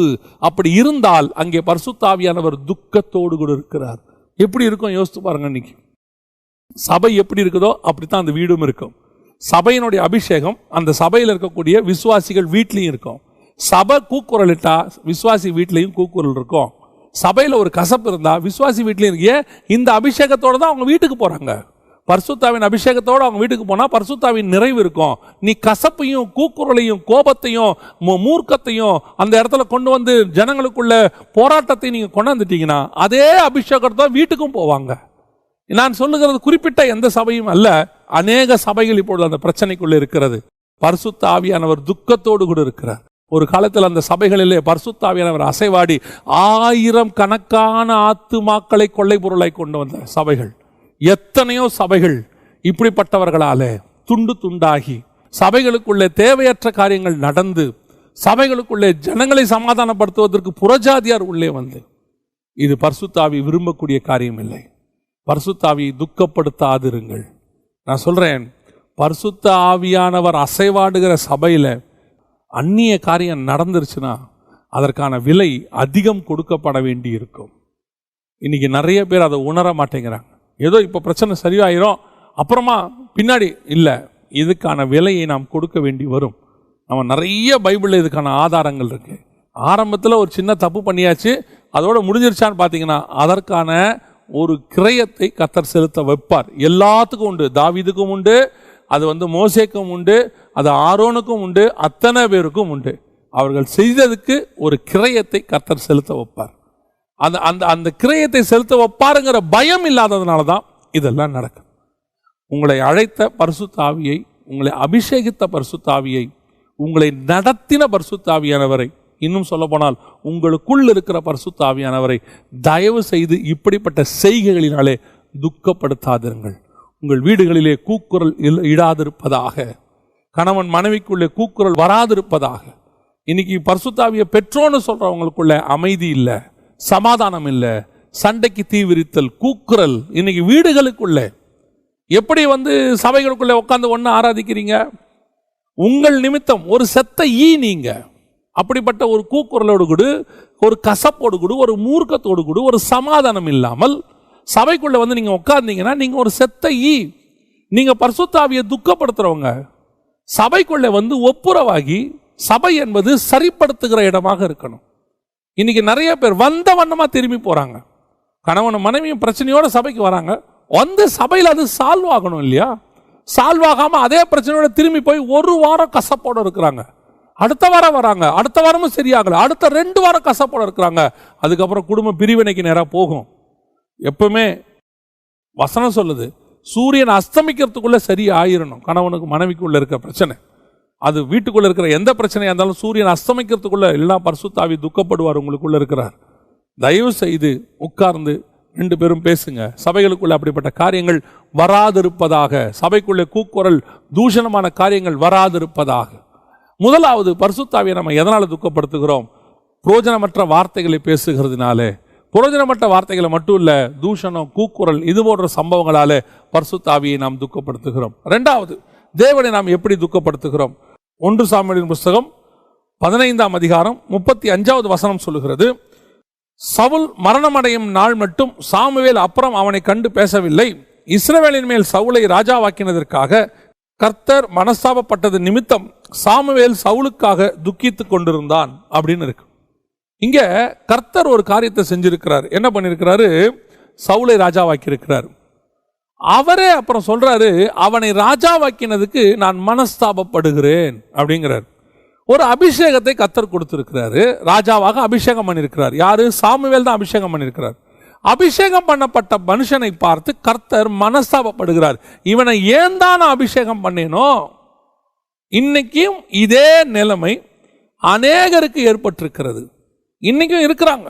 அது ஊழியமாக இருக்கட்டும் அல்லது வேற எந்த வேலையாக இருக்கட்டும், கர்த்தர் உங்களுக்கு அதை கொடுத்திருக்கிறாரு. கர்த்தர் அந்த ஸ்தானத்தில் உட்கார வச்சிருக்கிறாரு. எங்கேயோ இருந்த உண்மை கர்த்தர் கொண்டு வந்து உட்கார வச்சிருக்கிறாரு. சாமுவேல் சொல்றாரு சவுலை பார்த்து, நீர் எங்க இருந்து தெரியுமா? உன் ஆண்டவர் கழுதைக்கு பின்னாடி இருந்த உங்களை கொண்டு வந்து இங்க உட்கார வச்சாரேன்னு சொல்றாரு. எல்லாம் உண்மைதான். ஆனால் கர்த்தர் சொல்றாரு, நான் இவனை ராஜாவாக்கினதுக்கு நான் மனஸ்தாபப்படுகிறேன். இன்னைக்கு அநேக ஊழியர்கள் விசுவாசிகளை கர்த்தர் அபிஷேகம் பண்ணதற்காக மனஸ்தாபப்படுகிறார். ஏன்? இங்கே நடந்த சம்பவம் என்ன? சவுல் விஷயத்தில் நடந்தது என்ன? சவுல் 2 முக்கியமான காரியங்கள்ல ஏற்கனவே ஒரு தடவை அவரு சாமுவேல் வரத்துக்கு முன்னாடியே எல்லாத்தையும் செஞ்சு முடிச்சிட்டாரு. அதுலேயே சாமுவேலுக்கும் சவுலுக்கும் பிரச்சனை ஆகிருச்சு. அங்கேயே கர்த்தரும் ராஜ்ய பாரத்தை நிலநிற்க பண்ண மாட்டார்னு அவர் சொல்லிட்டார். ஆனால் இப்போ 15ஆம் அதிகாரத்தில் நீங்கள் வாசிக்கும் போது சவுல் அமலேக்கியருடைய ஆடு மாடுகள் மேலே அவர் ஆசைப்பட்டாருன்னு நம்ம பார்க்குறோம். அதாவது இது ஒரு வகையான பொருளாசை. கர்த்தர் தான் அபிஷேகம் பண்ணினார். ஒன்றும் இல்லாமல் ஒரு கழுதையை வச்சுக்கிட்டு வாழ்க்கையை ஓட்டிக்கிட்டு இருந்த ஒரு ஃபேமிலி, சரி பணக்கார வீடாகவே இருக்கட்டும், ஒரு பணக்கார ஃபேமிலி, ஏன்னா கழுதை வச்சுருந்தா அவங்க பணக்காரங்க அன்னைக்கு. அப்படி ஒரு ஃபேமிலியில இருந்து ஒரு மனுஷனை கொண்டு வந்து கர்த்தர் ராஜாவாக மாத்துறாரு. அப்படி ராஜாவாக்குன பிறகு ஒரு ஆடு மாடு மேல பொருளாசை, இது ஒரு வகையான பொருளாசை. அதனாலதான் இங்க அவர் சொல்றாரு 22வது வசனத்துல சாமுவேல் சொல்றாரு, அதற்கு சாமுவேல் கர்த்தருடைய சத்தத்திற்கு கீழ்ப்படுகிறதை பார்க்கிலும் சர்வாங்க தகன பலிகளும் கர்த்தருக்கு பிரியமாய் இருக்கிறோமோ, பலியை பார்க்கிலும் கீழ்ப்படிதலும் ஆட்டுக்கடக்களின் இனத்தை பார்க்கிலும் செவி கொடுத்தலும் உத்தமம். ரெண்டகம் பண்ணுதல் பில்லி சூனிய பாவத்திற்கும் முரட்டாட்டம் பண்ணுதல் அவபக்திக்கும் விக்கிரகாராதனைக்கும் சரியா இருக்கிறது. வசனம் பாருங்க எவ்வளவு தெளிவா இருக்கு. இன்னைக்கு ஊழியத்துக்காரனுக்கோ இருக்கட்டும், விசுவாசியா இருக்கட்டும், கர்த்தர் ஒன்று அபிஷேகம் பண்ணியிருக்கிறார். பரிசுத்த ஆவியினாலையும் ஊழியத்துக்கு ஒன்று அபிஷேகம் பண்ணியிருக்கிறார். நீயும் ராஜாவாக ஆசாரனாக அபிஷேகம் பண்ணப்பட்ட மனுஷன், உன்னையும் கர்த்தர் ராஜாவாக அபிஷேகம் பண்ணியிருக்கிறார். நீ ராஜாவாக அபிஷேகம் பண்ணப்பட்டவன். இன்னைக்கு எத்தனை ஆடு மாடுகளை, கர்த்தருக்கு பிரியமில்லாத காரியங்களை நீ வைத்துக் கொண்டிருக்கிறாய். எத்தனை காரியங்கள் கர்த்தருக்கு அருவருப்பானது என்று சொல்லக்கூடியதை நீ வைத்துக்கிட்டு இருக்கிறாய். கர்த்தர் உலகத்தை வெறுக்க சொல்லி இருக்கிறார். ஆண்டவர் சொன்னாரு, சிலுவை எடுத்துக்கொண்டு என்னை பின்பற்றி வா, நித்திய ஜீவனை சுதந்திரிக்கணும். அதுதான். ஆனால் இன்னைக்கு நம்ம நித்திய ஜீவனுக்கு பின்னாடி கர்த்தருக்கு பின்னாடி போயிட்டு இருக்கிறோமா, இல்லை அந்த வாலிபன் ஒருத்தன் வந்து மிகுந்த பொருளாசை உடையவன பொருள் இருக்கிறவனா இருந்தபடினாலே துக்கத்தோடு கூட திரும்பி போனான்னு இருக்கு. அந்த நிலையில் இருக்கிறோமா? இன்னைக்கு ஊழியக்காரங்களா இருக்கட்டும், விசுவாசிகளுக்கா இருக்கட்டும், இந்த கடைசி காலத்துல இந்த பொருளாசை, தற்பெருமை இதெல்லாம் ரொம்ப அதிகமாகிட்டே போகுது, அதிகமாக போயிட்டு இருக்கு. அதாவது வாழ்க்கைக்கு பொருள் தேவை இல்லைன்னே கிடையாது. எந்த ஒரு விஷயம் அதுவா இருக்கும் போது ஓகே, அது ஆசையா மாறும்போது பிரச்சனை. சாப்பாடு வாழ்க்கைக்கு தேவை, அது பிரச்சனையே இல்லை. அது பெருந்திண்டியாய் மாறும்போது பாவமாக மாறுகிறது. பொருள் தப்பே கிடையாது, பொருள் தேவை. பொருள் ஆசை வரும்போது தான் பிரச்சனையாகுது. அப்படிதான் ஆண்டவர் சொல்றார், பொருள் ஆசை அப்படிங்கிறார். இன்னைக்கு வாழ்க்கைக்கு தேவையான, ஊழியத்துக்கு தேவையான காரியத்தை நீங்க வாங்கிக்கங்க, ஒரு தப்பும் இல்லை. ஆனால் ஒரு சிலர் எல்லாம் அந்த ஒரு காரியத்தை ஆசைப்பட்டுட்டு அதை வாங்கியே ஆகணும், அது இருந்தால் தான் நான் செய்வேன், அது இல்லாட்டி நான் செய்ய மாட்டேன், அது இருந்தால் தான் நான் ஊழியம் பண்ணுவேன், இது இல்லாட்டி நான் ஊழியம் பண்ண மாட்டேன் அப்படின்னு சொல்லி நீங்கள் ஒரு முடிவெடுக்கிறீங்க பார்த்தீங்களா, அதுதான் பொருளாசையில் போய் நிற்கிறது. வீட்டுக்கு தேவையானதை வாங்கிறது தப்பு இல்லை. ஒரு சாப்பாட்டுக்கு தேவையான காரியம் இருக்கு, உன் வீட்டில் வந்தால் ஒரு உட்கார வைக்கிறதுக்கு சேர் தேவைப்படுது, அல்லது ஒரு சில காரியங்கள் இருக்கு, அதெல்லாம் தப்பு கிடையாது. ஆனால் அதே நேரத்தில் இந்த குவாலிட்டியில் இப்படித்தான் வாங்குவேன், ஏன்னா நான் ராஜாவுடைய பிள்ளை, நான் இயேசுவோடைய பிள்ளை, நான் இப்படித்தான் வாங்குவேன்னு சொல்லி அதிக லக்ஸுரி, அதான் எப்பவும் சொல்லுவேன், நீட்டாக ட்ரெஸ் பண்ணுங்க, லக்ஸூரியா பண்றது தான் தப்பு. ஆண்டவர் உன்னை எளிமையா இருக்க சொல்லியிருக்கிறார், ஏழ்மையா இருக்க சொல்லவே இல்லை. தரித்திரமா இரு கர்த்தர் சொல்லவே இல்லை. நிறைய பேர் தப்பா புரிஞ்சுக்கிறாங்க. தரித்திரமா இரு, எல்லாத்தையும் விட்டுட்டு நீ போய் பிச்சை எடுன்னு கர்த்தர் சொல்லவே இல்லை. எளிமையா இரு, ஆவியில் எளிமை உள்ளவர்கள் பாக்கியவான்கள், சிம்பிளிசிட்டி. ஆனா இன்னைக்கு என்ன ஆகுது, நான் ராஜாவுடைய பிள்ளை, இயேசு ராஜாவுடைய பிள்ளை அப்படின்னு சொல்லி இந்த சிம்பிளிசிட்டியை, எளிமையை ஏழ்மையா காட்டுறாங்க. நீ ஏன் இப்படி சாதாரணமா இருக்கிற, நல்ல கிராண்டா இரு. எளிமையா இருக்கிறது தப்பே கிடையாது, எளிமையா தான் நீ இருக்கணும். ஆனா இந்த லக்ஸூரி உச்சத்துக்கு ஒண்ணு போகுது பார்த்தீங்களா, அதுதான் பிரச்சனையாய் மாறுகிறது. நெசசிட்டி வேற, லக்ஸூரி வேற. உனக்கு தேவைன்னு ஒன்று இருக்கு. இப்போ உதாரணமா ஒரு மனுஷனுக்கு முட்டியில் ஒரு சின்ன பிரச்சனை வந்துருச்சு. வந்த உடனே டாக்டர் சொல்றாரு, ஒரு குறிப்பிட்ட ஷூ ஒன்று போடுங்கன்னு சொல்றாரு. அந்த ஷூவினுடைய விலை 10,000 ரூபாய். இப்போ வேற வழி இல்லை, அந்த பிரச்சனைக்கு அந்த ஷூவை போட வேண்டியிருக்கு. 10,000 ரூபாய்க்கு அவர் ஷூ போடுறார். உடனே ஒரு சிலர் அவரே 10,000 ரூபாய்க்கு போடும்போது நான் ஏன் 10,000 ரூபாய்க்கு போடக்கூடாது, நான் 20,000 ரூபாய்க்கு போடுவேன். இஃப் யூ நீட், அதான் ரொம்ப முக்கியம். உனக்கு தேவை இருக்குமானால் எதை வேணாலும் செய்யலாம். ஊழியத்தின் தேவை இருக்குமானால் அதுக்கு நீங்க செலவு பண்றது ஒரு தப்பும் இல்லை. ஆனா சிலர் இப்படித்தான் இருக்கணும், அப்படியே நான் ஒரு கிராண்ட் ஆடிட்டோரியம் மாதிரி, நான் ஒரு சினிமா தியேட்டர் மாதிரி இல்லை. தேவனை கூடி ஆராதிப்பதற்கு நமக்கு ஒரு இடம் வேண்டும். அந்த இடம் டீசெண்டாக இருக்கணும். அந்த இடத்துல நமக்கு தேவையான ஒரு மைக்கு, ஒரு ஸ்பீக்கர் போதும். இல்லை உலகத்தில் இருக்கிற பெஸ்ட் ஸ்பீக்கர் ஏன் சர்ச்சில் தான் இருக்கணும்? ஏன்னா அது நான் குவாலிட்டி மெயின்டைன் பண்ணுறேன். இல்லை, அங்கே தான் நீ மிஸ்டேக் பண்ணுற. தேவை என்னவோ அது ஓகே. லக்ஸுரி கர்த்தர் ஒரு நாளும் விரும்பவே இல்லை. இன்னைக்கு என்ன ஆகுது அப்படின்னு கேட்டீங்கன்னா, பொருளாசை உச்சத்துக்கு போயிட்டே இருக்குது, உச்சத்துக்கு போகுது. இந்த பொருளாசை எங்க வருது? ஒரு சிலர் சொல்றாங்க, நான் கஷ்டப்பட்டேன் அதனால கர்த்தர் எனக்கு திருப்பி தரார். கர்த்தர் தேவைக்கு தர்றது ஒன்றும் தப்பே இல்லை. ஆனா கர்த்தர் எப்படி தராரு? அது கர்த்தர் கொடுக்கறதா முதல்ல? அதை நம்ம கொஞ்சம் ஆராய்ஞ்சு பார்க்க வேண்டாமா? இப்போ ஒரு நாள் கஷ்டப்பட்டேன் அதனால கர்த்தர் எனக்கு திருப்பி தராருன்னா, பவுலுக்கு எப்படி திருப்பி தந்திருக்கணும்? பேதுருக்கு எப்படி திருப்பி தந்திருக்கணும்? இல்லை நம்ம அவங்கள விட அதிக சாக்ரிஃபைஸ் பண்ணிட்டோமா?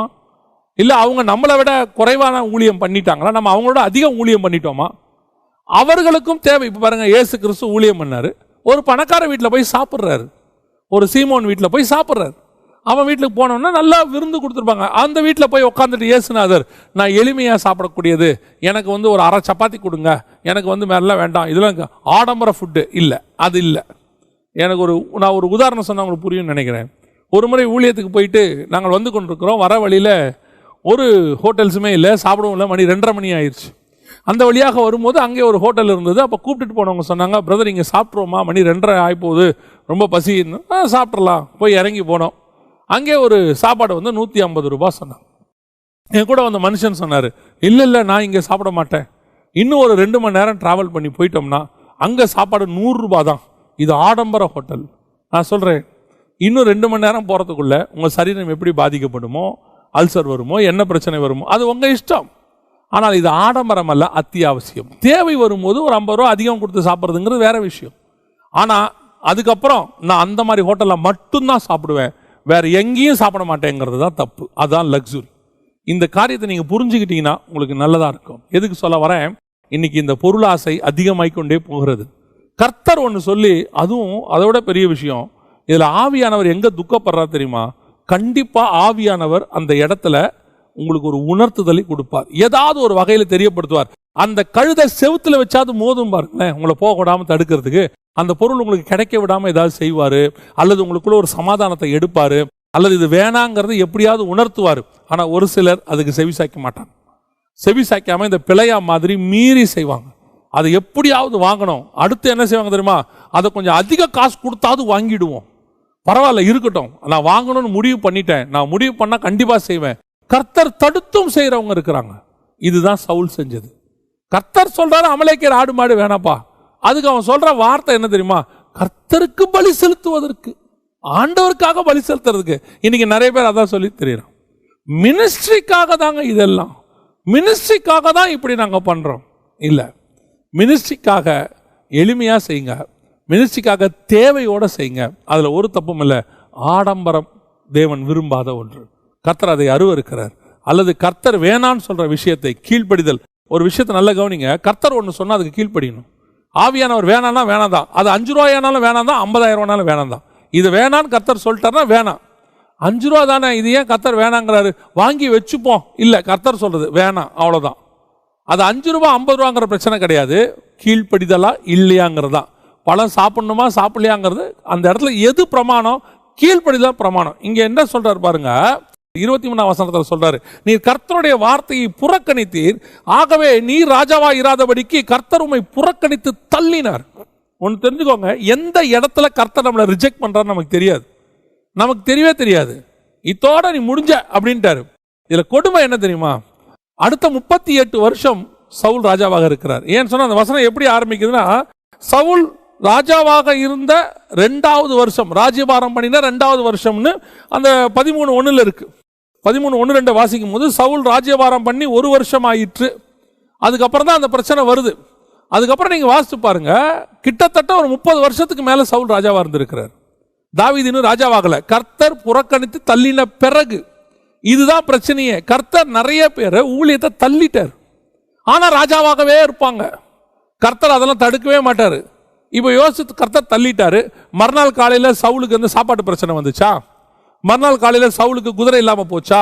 இனி நீ ராஜா இல்லைன்னு சொல்லிட்டு போர் சேவர்லாம் போயிட்டாங்களா? இல்ல, அடுத்த 30 வருஷம் அவர் ராஜா மாதிரியே தான் உட்கார்ந்தார். ஆனா ராஜா இல்ல, அபிஷேகம் போயிருச்சு, கர்த்தர் அபிஷேகத்தை எடுத்துட்டார். இப்போ பிரச்சனை, நீ சிங்காசனத்தில் ராஜா உட்கார்ந்து இருக்கிறதா கர்த்தருடைய அபிஷேகமான்னு கேட்டா கர்த்தருடைய அபிஷேகம் தான் முக்கியம். கர்த்தர் அபிஷேகம் இல்லாம நீ ராஜ்யபாரத்தில் உட்கார்றதுல ஒரு பிரயோஜனமும் இல்லை. கர்த்தர் புறக்கணித்து தள்ளின பிறகு நீ சீட்ல உட்கார்ந்து இருக்கிறதுல என்ன பிரயோஜனம்? இன்னைக்கு நிறைய ஊழியம் அப்படித்தான் நடக்குது. கர்த்தர் புறக்கணித்து தள்ளிட்டாரு. ஏன்? அவர்கள் அமலேக்கியருடைய ஆடு மாடுகளுக்கு பின்னால் போய்விட்டார்கள். உலகத்தினுடைய பொருளாசைக்கு பின்னாடி போயிட்டாங்க. உலகத்தினுடைய காரியங்களுக்கு பின்னாடி போயாச்சு. போன பிறகு கர்த்தருடைய வார்த்தைக்கு கீழ்ப்படியாம, திருப்பியும் நான் சொல்றேன், நல்லா புரிஞ்சு கொள்ளுங்க, கர்த்தர் அனுமதிக்கிற காரியங்கள் எத்தனை லட்சமாக இருந்தாலும் பெற்றுக்கொள்ளுங்கள், தப்பே கிடையாது. அது தேவையா வாங்கிக்கலாம். கர்த்தர் அனுமதிக்காத காரியம் எத்தனை சின்னதா இருந்தாலும் தேவையில்லை. ஏன்னா கர்த்தர் வேணான்னு சொல்லிட்டார், அவ்வளவுதான். இதுல நம்ம கீழ்ப்படுகிறோமா இல்லையாங்கிறது தான் கேள்வியே. இப்போ நம்ம என்ன செய்யறோம்? அந்த பொருள் மேல உள்ள ஆசை, சின்ன வயசுல இருந்து எனக்கு அது மேல ஒரு ஆசை இருந்துச்சு, அதை எப்படியாவது வாங்கணும்னு நான் நினைச்சிட்டு இருந்தேன் அப்படின்னு சொல்லி நாம என்ன பண்ணுவோம் தெரியுமா? கர்த்தருடைய அந்த வார்த்தைக்கு கீழ்ப்படியாம அதை நம்ம செய்வோம். இது என்னங்க சின்ன விஷயம் தானே, எனக்கு சின்ன வயசுலேருந்து ஒரு ஆசை இருந்துச்சு. ஒரு தேவ மனுஷன் இருந்தார், அவருக்கு ஒரு ஆசை என்ன அப்படின்னு கேட்டால், அவர் சிடி போட்டு பாட்டு பாடணும்னு அவருக்கு ஆசை. சிடி போட்டு பாட்டு போட்டு வெளியிடணும்னு அவருக்கு ஒரு ஆசை. அவர் ஊழியத்துக்கு வந்த புதுசில் அவருக்கு அதுக்கு வாய்ப்பு இல்லை. கர்த்தர் அவரை போட வேணான்னு சொல்லிட்டார்.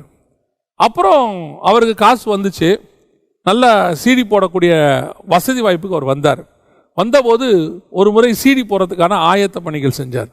செய்யும்போது ஆண்டவர் சொன்னார், நான் உன்னை சிடி போட வேணாம் தானே சொன்னேன், காசு இருக்கு இல்லைங்கிறது ரெண்டாவது, உன்னை சிடி போட வேணான்றது தான் நான் சொன்னது. அந்த தேவ மனுஷன் அவர் நினைச்சா ஒரு 10 சிடி போடலாம், ஆனால் இன்னைய வரைக்கும் அவர் சிடி போடவே இல்லை. அவர் சொல்லுவார், கர்த்தருக்கு பிரியம் இல்லை, அவ்வளோதான், வேணாம் விட்டுருங்க. கர்த்தர் வேணான்னு சொல்லிட்டாரு. எங்கிட்ட காசு இருக்குன்றதுனாலையோ, செய்ய முடியும்ங்கிறதுனாலையோ, அல்லது என்னால் வாங்கக்கூடிய விலையில் அது அஃபோர்டா இருக்குன்றதுனாலையோ, அது ரொம்ப சீப்புங்க, அதெல்லாம் வாங்க முடியும், நான் நினைச்சேன் அந்த மாதிரி 10 வாங்குவேன்றதுனாலே பிரச்சனை அங்கே இல்லை. கர்த்தருக்கு சித்தமா இல்லையாங்கிறது தான் பிரச்சனை. அதுதான் கர்த்தர் பார்க்கிறாரு. ஆடு மாடு நினைச்சிருந்தா அதை விட லட்சக்கணக்கில் ஆடு மாடை, கொழுமையானவைகளை சவுல் வாங்கி கர்த்தருக்கு பலியிட முடியும். அதை அமலேக்கியிருந்த வெட்டினியா இல்லையா, அதுதான் கேள்வி. கீழ்ப்படிதலா இல்லையா? இன்னைக்கு நிறைய பேர் இங்கே தான் மிஸ்டேக். அதனால என்ன ஆயிடுச்சு தெரியுமா? பரிசுத்த ஆவியானவர் மனஸ்தாபப்பட்டார். சவுலை ராஜாவாக்குனதுக்கு நான் அபிஷேகம் பண்ணியிருக்கிறேன், நான் அவனுக்கு இவ்வளோ மேன்மையை கொடுத்துருக்கிறேன். ஆனால் இன்னைக்கு உலகத்தில் உள்ள பொருளாசை, உலகத்தில் உள்ளதான லக்ஸூரியஸ் காரியங்கள், பெரிய காரியங்களை ஆசைப்பட்டுக்கிட்டு என் வார்த்தையை அவன் புறக்கணித்து தள்ளிவிட்டான். என் வார்த்தையை புறக்கணித்தவனை நான் தள்ளி விடுகிறேன்.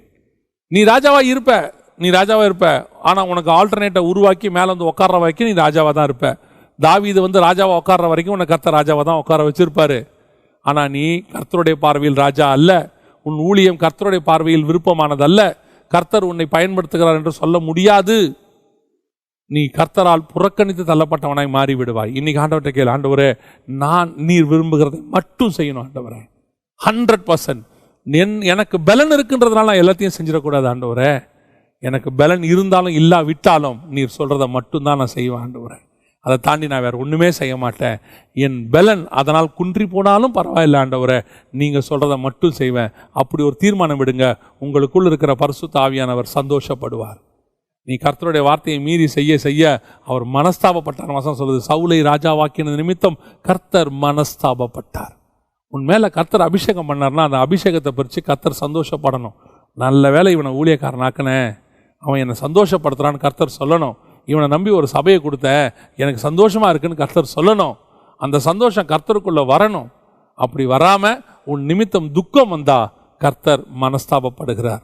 கடைசியாக கர்த்தர் எங்கே இன்னொரு காரியத்திலும் கர்த்தர் மனஸ்தாபப்படுகிறார். ஆதியாகமத்தின் புஸ்தகம் 6ஆம் அதிகாரம் 6வது வசனம் சொல்லுகிறது, தாம் பூமியிலே மனுஷனை உண்டாக்கினதற்காக கர்த்தர் மனஸ்தாபப்பட்டார். மனுஷனை உண்டாக்குனதுக்கே மனஸ்தாபப்பட்டார். ஃபர்ஸ்ட் பரிசுத்த ஆவியானவர் நமக்குள்ள வந்ததுக்கு துக்கப்பட்டார். ரெண்டாவது பரிசுத்த ஆவியானவர் அபிஷேகம் பண்ணதுக்கு துக்கப்பட்டார். இப்போ மனுஷன் ஒருத்தன் வந்ததுக்கே துக்கப்பட்டாராம் கர்த்தர். ஏன் கர்த்தர் மனஸ்தாபப்பட்டார் அப்படின்னா 3வது வசனத்தில் அதுக்கு பதில் இருக்கிறது. அப்பொழுது கர்த்தர், என் ஆவி என்றென்றைக்கும் மனுஷனோடு போராடுவதில்லை, அவன் மாம்சம் தானே. இப்பவும் ஆவிக்குள்ளதான் பிரச்சனை. அதனால நம்ம ஆரம்பத்தில் பார்த்தோம், உனக்குள்ள இருக்கிற பரிசுத்த ஆவியை துக்கப்படுத்தாதிருங்கள்னு. பரிசுத்த ஆவியானவர் பழைய ஏற்பாட்டிலே இருக்கிறார் பாருங்களேன். என் ஆவி அவனோடு கூட போராடுவது இல்லை, மனுஷனோடு கூட போராடுவதில்லை. அவன் என்ன பண்ணா இந்த இடத்துல அப்படின்னு பார்த்தீங்கன்னு சொன்னா, 2வது வசனம் தெளிவாக சொல்லுது, தேவகுமாரர் மனுஷகுமாரத்திகளை அதிக சௌந்தரியம் உள்ளவர்கள் என்று கண்டு அவர்களுக்குள்ளே தங்களுக்கு பெண்களை தெரிந்து கொண்டார்கள். இதைத்தான் மத்தியில் வாசிக்கிறோம். புசித்தும் குடித்தும் பெண் கொண்டும் பெண் எடுத்தும் அவங்க தப்பு பண்ணாங்க. பெண் கொண்டு பெண் எடுக்கிறது தப்பல்ல. எப்படி பெண் கொண்டு பெண் எடுத்தாங்க அப்படின்னு கேட்டீங்கன்னா, விசுவாசி அவிசுவாசியோடு பிணைக்கப்பட்டாங்க. இங்க தேவகுமாரர்னா விசுவாசி, தேவனை தேடுகிறவர்கள். நாம ஆவியை பெற்றதுனால ஆவிக்குரியவர்கள் சொல்றோம், விசுவாசிக்கிறதுனால விசுவாசின்னு சொல்றோம். அங்க சேத்தினுடைய வம்சத்தார் தேவனை தொழுது கொண்டார்கள், அதனால அவங்க தேவகுமாரர். சிலர் இந்த தூதர்கள்னு சொல்லுவாங்க. தூதர்களுக்கு குமாரத்தைகளோடு கூட மனுஷர்களோடு சேரக்கூடிய சரீரம் கிடையாது, அவர்கள் ஆணும் இல்லை பெண்ணும் இல்லை. அது ஒரு தப்பான விளக்கம். ஆனா வசனத்தின்படி யாருன்னா தேவகுமாரர்னா தேவனை பின்பற்றுகிற ஜனங்கள், தேவனை தொழுது கொள்ளுகிற ஜனங்கள். அப்ப அந்த தேவகுமாரர் விசுவாசிகள் மனுஷகுமாரத்திகள் அவிசுவாசிகளை பார்த்து சௌந்தரியம் உள்ளவர்கள் என்று கண்டு. நிறைய பேர் இங்க என்ன ஒரு பிரச்சனை இருக்கு அப்படின்னு கேட்டீங்கன்னு சொன்னா, இந்த திருமண காரியமாவே இருக்கட்டும், இன்னைக்கு இருக்கிற திருமண காரியங்கள் இருக்கட்டும், இதை பத்தி அதிகம் நம்ம பேச வேண்டி இருக்கிறது. ஏன் அப்படின்னா, எந்த காலத்திலும் இல்லாத அளவுக்கு டிவோர்ஸ் அதிகமாக போயிட்டு இருக்குது. எந்த காலத்திலும் இல்லாத அளவுக்கு சபைகளுக்குள்ள அது போயிட்டு இருக்குது. சபைகளுக்குள்ளே போராட்டம், பிரச்சனை, குடும்பங்களுக்குள்ள பிரச்சனை அதிகமாக. எங்களுக்கு வரக்கூடிய ஃபோனில் பார்த்தீங்கன்னா ஒரு நாளைக்கு மினிமம் 1 ஃபோன் 2 ஃபோன் குடும்ப பிரச்சனை ஃபோனாக தான் இருக்குது, அதிகமாக வருது. என்ன காரணம் அப்படின்னு கேட்டீங்கன்னு சொன்னால், இது ஆரம்பத்திலேருந்தே இதுக்கு பிரச்சனை இருக்குது. அங்கே தான் நம்ம கொஞ்சம் தியானிக்கணும். நிறைய பேர் எங்கே வராங்க, நாங்கள் என் கல்யாண வாழ்க்கை ஏன் இப்படி ஆகிப்போச்சு, நான் எங்கள் கணவருக்கு உண்மையாக தான் இருக்கேன், நான் என் மனைவிக்கு உண்மையாக தான் இருக்கேன், ஆனால் எங்களுக்குள்ள சண்டை போராட்டம் இல்லை. இந்த பிரச்சனை இங்கே ஆரம்பிக்கலைங்க. இந்த பிரச்சனை எங்கே ஆரம்பிக்குதுன்னு சொல்கிறேன். திருமணம் செய்யும் போதே நீங்கள் யாரை திருமணம் செய்கிறீர்கள்னு ஒரு விஷயம் இருக்கு. உங்களுடைய கிரைட்டீரியா எதை பேஸ் பண்ணி அமைஞ்சிச்சுன்னு பார்க்கணும். இன்னைக்கு நிறைய பேர் கிரைட்டீரியாவை எதை பேஸ் பண்ணி பார்க்குறாங்க, படிப்பை பேஸ் பண்ணி வச்சிருக்கிறாங்க. அவர் பிஇ முடிச்சிருக்கிறாரு, அந்த பொண்ணு பிஇயாவது இருக்கணும், அப்போதான் அவங்களுக்குள்ள ஒத்து போகும். சிலர் உருவ அமைப்பை வைத்து, பையன் கலராக இருக்காரு பொண்ணு கலராக இருக்கணும், பையன் உயரமாக இருக்காரு பொண்ணும் உயரமாக இருக்கணும், இப்படி எல்லா அமைப்பும் பார்த்து சிலர் அந்தஸ்து வச்சிருக்கிறாங்க. இவர் இந்த மாதிரி அந்தஸ்தில் இருக்காரு, அவங்க இந்த அந்தஸ்தில் இருக்கிறாங்க, இதெல்லாம் பார்க்குறாங்க. இது இன்னும் சிலர் கொஞ்சம் துணிகரமாக இந்த டௌரி எல்லாம் கேட்பாங்க, அதெல்லாம் கொடுக்குற குடும்பமாக இருந்தா அப்படின்னு சொல்லிட்டு கடைசியாக எங்கே வராங்க, கர்த்தர்கிட்ட வராங்க. நம்ம ஜெபம் பண்ணுவோம், கர்த்தருக்கு சித்தமானால் அப்படின்ட்டு. அப்புறம் பாஸ்டர்கிட்ட போய், பாஸ்டர் இப்படி ஒன்று பார்த்துருக்கோம், நீங்கள் ஜெபம் பண்ணி சொல்லுங்க, எங்களுக்கு எல்லாமே ஓகே, நீங்கள் ஓகே சொன்னால் ஓகே. இப்போ அவர் என்ன ஓகே இல்லை நான் சொல்ல போகிறாரு. இப்போ என்ன பிரச்சனை இங்க, இவங்க எல்லாம் பார்த்தாங்களே பொண்ணுடைய ஸ்பிரிச்சுவாலிட்டி, பையனுடைய ஸ்பிரிச்சுவாலிட்டியை பார்த்தாங்களா, உடனே அடுத்த வார்த்தை, ஆமாங்க பெந்தகோஸ்தே சபை தான், ஆவிக்குரிய சபை தான், அவங்க நல்ல ஆவிக்குரிய சபையை சார்ந்த பொண்ணு தான், ஸ்பிரிச்சுவாலிட்டி தான், அபிஷேகம் பெற்றிருக்கு. ஒன்று நல்லா தெரிஞ்சுக்கொள்ளுங்க, அபிஷேகம் பண்ணப்பட்ட எல்லா பையனும் எல்லா பொண்ணுக்கும் ஏற்றவர்கள் அல்ல. அங்கதான் மிஸ்டேக் நடக்குது.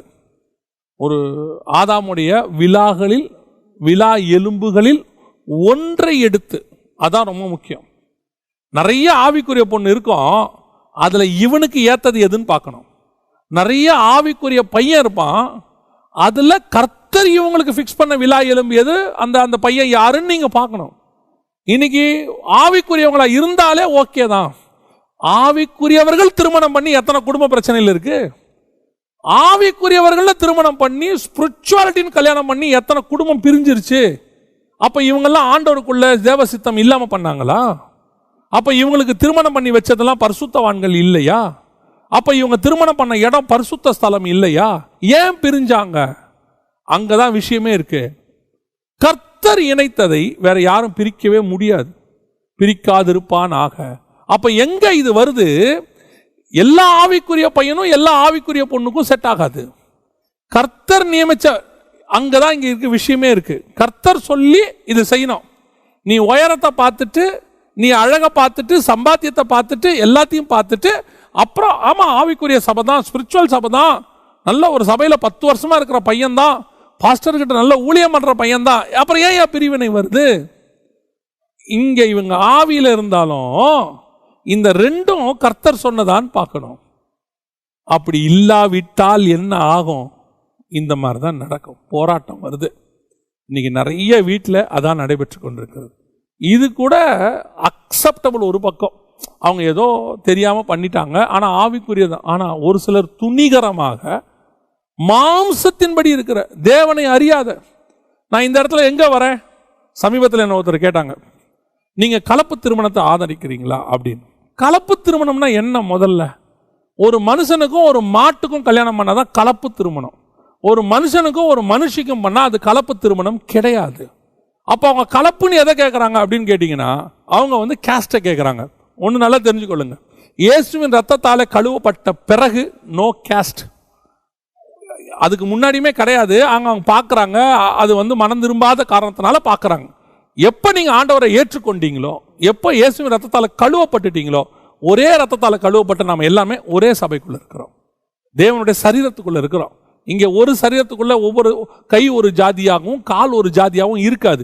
அப்படி நீ இருக்கிறன்னா நீ ஒரு சரீரமாக இருக்க முடியாது, நீ இன்னொரு சரீரம்னு அர்த்தம். அப்போ நீ கர்த்தரோட சபைக்குள்ள இல்லைன்னு அர்த்தம். சரி, இருக்கட்டும். அப்போ இன்னைக்கு சபைக்குள்ள வரோம். இங்கே வந்த பிறகு நீங்கள் புறஜாதியார், நான் சொல்லக்கூடியது தேவனை அறியாதவர்களை கொண்டு சபையில் திருமணம் பண்ண வைக்கிறாங்க. என்ன செய்யறாங்க தெரியுமா? கேட்குறாங்க பாஸ்டர் கிட்ட, பாஸ்டர் ஏதோ ஒரு காரணம், அது அவங்க தவறாக விரும்பிட்டாங்க, அதை பண்ணிட்டாங்க, இதை பண்ணிட்டாங்க, ஏதோ ஒன்று சொல்லிட்டு எப்படியாவது திருமணம் பண்ணி வைங்க. இப்போ இந்த பொண்ணும் என்ன சொல்லுது, அந்த பொண்ணுடைய அப்பா அம்மாவும் என்ன சொல்றாங்க, அவர் கிறிஸ்டியன் ஆகிறேன்னு ஒத்துக்கிட்டாரு. இது ஒரு அபத்தமான ஒரு பதில். எதுக்கு ஒத்துக்கணும்? ஒருத்தன் உனக்காக கிறிஸ்தவன் ஆகிறான், உன் பொண்ணுக்காக மாறுறானா எவ்வளவு சீப்பு பாருங்களேன். ஒருத்தன் தேவனுக்காக தான் தன்னை மாற்றிக்கொள்ள வேண்டும், மனுஷனுக்காக தன்னை மாத்திரவனா இருக்கக்கூடாது. இன்னைக்கு உன் பொண்ணுக்காக மாத்திரவன் நாளைக்கு வேற எதுக்காகவோ இதை மாத்திட்டு பின்னாடி போக மாட்டான்றது என்ன நிச்சயம்? இன்னைக்கு உன் பொண்ணை விரும்பிட்டு கிறிஸ்தவத்துக்குள்ள வரவன் நாளைக்கு அப்பா அம்மா ஒத்துக்கலன்ட்டு அவங்களுக்காக கிறிஸ்தவத்தை விட்டு போக மாட்டான்னு என்ன நிச்சயம்?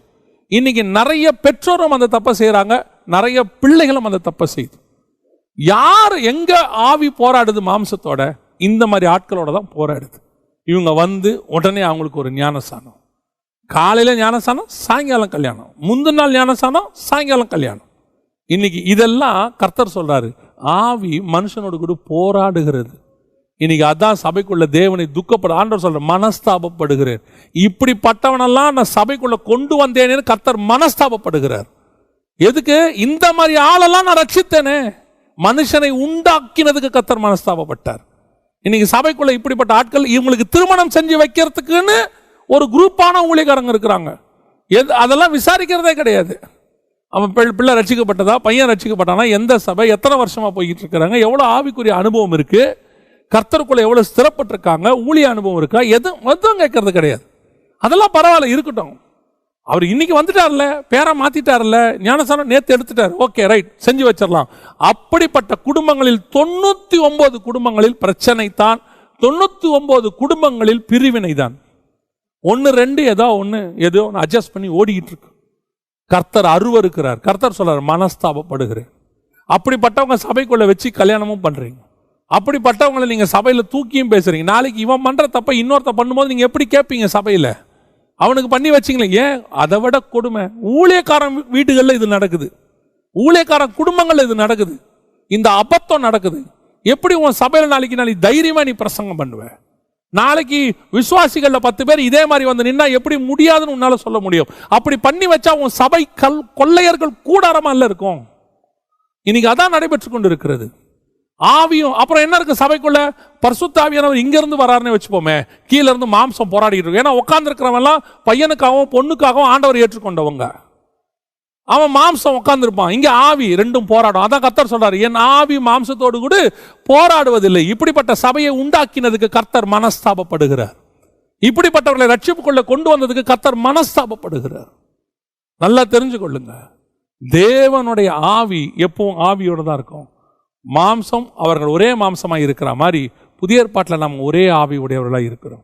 தேவ சமூகத்தில் உட்காந்து ஆண்டவர்கிட்ட கேட்கணும், கேட்டு செய்யணும், ஒரே ஆவியோடு கூட செயல்படணும். இந்த மாதிரி மாம்சமான ஆட்களை சபைக்குள்ள கொண்டாந்ததுனால விளைவுதான் சபை சுக்குநூறாக போகிறது, சபையினுடைய குவாலிட்டி கெட்டு போகுது. அதுக்கப்புறம் அந்த சபையில் ஆவியானுடைய அசைவாடுதல் இருக்காது. பாருங்களேன், ஏன் இருக்காதுன்னு கேட்டால், உட்காந்துருக்கிறதெல்லாம் மாம்ச இச்சையின்படி சேர்ந்து உள்ளே வந்து உட்காந்துருக்கு. மேலேருந்து ஆவியில் பேசுகிறோம், எப்படி அது செட் ஆகும்?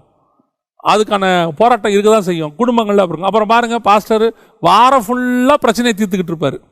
தயவு செய்து ரொம்ப கேர்ஃபுல்லாக இருந்து கொள்ளுங்க. தேவனுடைய ஆவி பரிசுத்த ஆவியானவர்.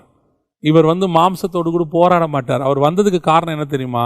உன்னுடைய மாம்சத்தை ஆவியாய் மாற்றி அவர் உன்னை மணவாளனுக்கு ஏற்ற மணவாட்டியை கொண்டு போய் ஒப்படைக்கிறதுக்கு வந்தார். நீங்கள் மேலே மேலே அவரை துக்கப்படுத்திக்கிட்டே இருக்கிறீங்க. இந்த மாதிரி காரியங்களால் துக்கப்படுத்திக்கிட்டே இருக்கிறீங்க. துக்கப்படுத்த எசேக்கியேல் புஸ்தகம் 8ஆம் அதிகாரம் 6ஆம் வசனம் சொல்லுது, என் பரிசுத்த ஸ்தலத்தை விட்டு என்னை தூரமாய் போகும் என்னும்படியான காரியங்களை இஸ்ரவேல் வம்சத்தார் செய்கிறார்கள். அவனுடைய தேவனுடைய ஆலயமாகிய அவன் சரீரத்தை விட்டு அவர் தூரம் போவார். அவர் பின்னாடி போயிடுவார்.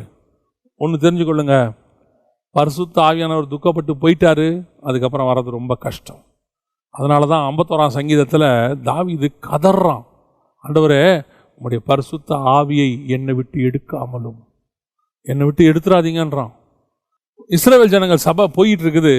அதை குறித்து ஏசாயா புஸ்தகம் 63:10 சொல்லுது, அவர்களோ கலங்கம் பண்ணி அவருடைய பரிசுத்த ஆவியை விசனப்படுத்தினார்கள்னு இருக்கு. பாருங்க, இஸ்ரவேல் ஜனங்க தண்ணி கேட்டதும், இஸ்ரவேல் ஜனங்க பசின்னு சொல்லி கலகம் பண்ணினதையும், மோசேக்கும் ஆரோனுக்கும் விரோதமாக பேசினதையும் வசனம் என்ன சொல்லுது? பரிசுத்த ஆவியை விசனப்படுத்தினார்கள் அப்படின்னு இருக்கு. இன்னைக்கு உங்களுக்குள்ள இருக்கிற ஆவியான, அன்னைக்கே அங்கே ஆவியானவர் இருந்திருக்கிறார் பாருங்க, அவன் நடத்தி கொண்டு வந்திருக்கிறார் ஆவியானவர். நீ கலகம் பண்ணும் போது, சண்டை போடும்போது, நீ ஊழியக்காரனோடு கூட போராடும் போது, ஊழியக்காரனுக்கு விரோதமாக தூஷணமாய் பேசும்போது, ஒவ்வொரு காரியத்திலும் நீ செய்யும் போது பரிசுத்த ஆவியானவர் விசனப்படுகிறார். இன்னைக்கு அதுதான் நடக்குது. ஆண்டவர் சொல்றாரு, என் ஆவி மனுஷனோடு கூட போராடுவதில்லை. அதனுடைய முடிவு என்னாச்சு தெரியுமா? முழு பூமியையுமே கர்த்தர் அழிக்க சித்தம் கொண்டார். தண்ணியில கடைசியா மொத்த பேரையும் க்ளோஸ் பண்ணி போட்டார். சவுல் துக்கப்படுத்த நிமித்தம் ராஜ்யபாரத்தை தள்ளினார். ஆனால் ஜனங்கள் துக்கப்படுத்த நிமித்தம் மொத்தமா அழிச்சு போட்டார். இஸ்ரவேல் ஜனங்களை பாருங்க, 20 வயதுக்கு மேற்பட்ட அத்தனை பேரையும் க்ளோஸ் பண்ணிட்டார்.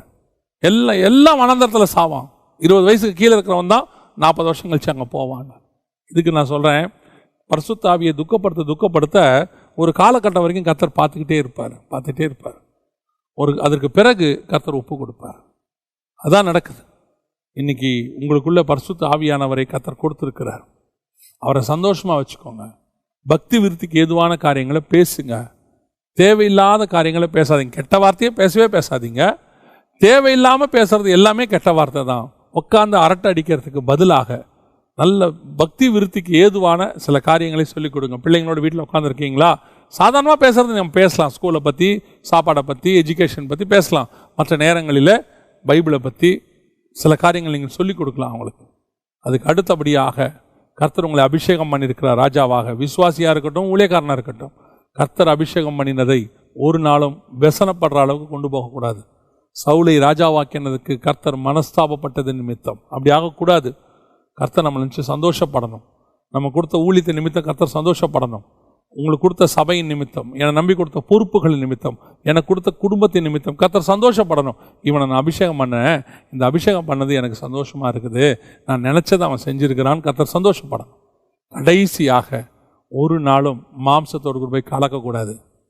அது சிந்தனையிலையாக இருந்தாலும் சரி, செயல்லையாக இருந்தாலும் சரி, எதுலேயுமே நாம் வேற, உலகம் வேற. உலகத்தோடு கூட கலந்தீங்கன்னா, மாம்சத்தோடு கலந்தீங்கன்னா கர்த்தர் ஒரு நாள் அழித்து போடுவார். வேதம் சொல்லுகிறது, நீங்கள் மீட்கப்படும் நாளுக்கென்று முத்திரையாய் பெற்ற பரிசுத்த ஆவியை துக்கப்படுத்தாதிருங்கள். நம்ம ஜெபம் பண்ண போகிறோம் தேவ சமூகத்தில். சர்வ வல்லமை உள்ள தகப்பனே, இந்த அருமையான நேரத்திற்காக உமக்கு ஸ்தோத்திரம். நீர் எங்களுக்குள்ள விலையேற பெற்ற பரிசுத்த ஆவியானவரை தந்திருக்கிறீங்கப்பா. நீர் போய் எங்களுக்கு தேற்றவாளை அனுப்பி வச்சிங்க. எங்களுக்குள் இருக்கிற ஆவியானவரே, நாங்கள் பல முறை உங்களை துக்கப்படுத்தி இருக்கிறோம்ப்பா. சிந்தனையினாலோ, பேச்சினாலோ, செய்கையினாலோ பல முறை நாங்கள் துக்கப்படுத்தி இருக்கிறோம். ஆண்டவரே தகப்பனை, இனி ஒரு நாளும், ஒரு காலம், ஒரு நிமிஷம் கூட உம்மை துக்கப்படுத்தாமல் உம்மை சந்தோஷமாக உம்மோடு கூட இருக்க எங்களை அபிஷேக பண்ணிதன நிமித்தம் நீர் சந்தோஷப்பட எங்களுக்கு கிருபை பாராட்டுங்க. எங்களுடைய செய்கைகள் எல்லாவற்றிலும் உம்மை நாங்கள் பின்பற்ற, ஆண்டவருடைய உம்முடைய சித்தத்தை மாத்திரம் செய்ய எங்களுக்கு கிருபை பாராட்டும். பரிசுத்த ஆவியானவரே, நீங்கள் இயேசு கிறிஸ்துவானவர் மேலே இறங்கும் போது எவ்வளவு சந்தோஷமாக பரலோகம் சாட்சி கொடுத்துச்சு. அதை அவர் முடிக்கும் போது பரலோகம் மீண்டும் சாட்சி கொடுத்தது. ஆரம்பிக்கும் போது சாட்சி கொடுத்த பரலோகம் முடிக்கும் போது சாட்சி கொடுத்தது. அதே மாதிரி பரிசுத்த ஆவியானவர் எங்கள் மேலே வரும்போது சந்தோஷமாக இருந்துச்சு. இப்பொழுது நாங்கள் முடிக்கிற காலம் வந்திருக்க ஆண்டவரே, இப்போ எங்கள் முடிவும் சந்தோஷமாக இருக்க கிருபை பாராட்டும். மகிமையுள்ள கரத்தில் தாழ்த்துகிறோம். எங்கள் நிமித்தம் நீர் துக்கப்படக்கூடாது ஆண்டவரே, எங்கள் நிமித்தம் நீர் மனஸ்தாபப்படக்கூடாது ஆண்டவரே, எங்கள் நிமித்தம் நீர் சந்தோஷப்படணும்ப்பா. நீர் அப்படி செய்ய வேணுமாய், நாங்கள் அப்படி வாழ வேண்டுமா, என்னுடைய கரத்தில் ஒப்பு கொடுக்கிறோம். எங்கள் ஆண்டவர் இயேசுவின் நாமத்தில் பிதாவே.